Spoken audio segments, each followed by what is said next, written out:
O Mother of Health, we are proud of you being the Mother of our Lord Jesus Christ. We praise you in great joy of our heart. We meditate with devotion on the glad tidings the angel Gabriel brought to you. Hail Mary, full of grace, you have been raised to the dignity of the Mother of God by your submission. The God of grace assumed our human nature and lived in your blessed womb.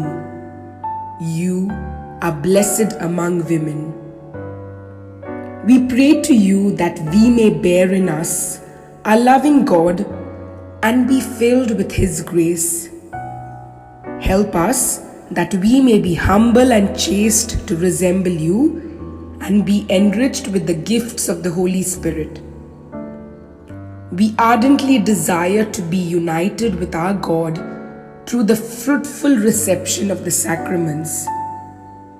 O our Heavenly Mother, we call you blessed and entreat you to bless us all with your loving arms, which embraced our Divine Master. Amen.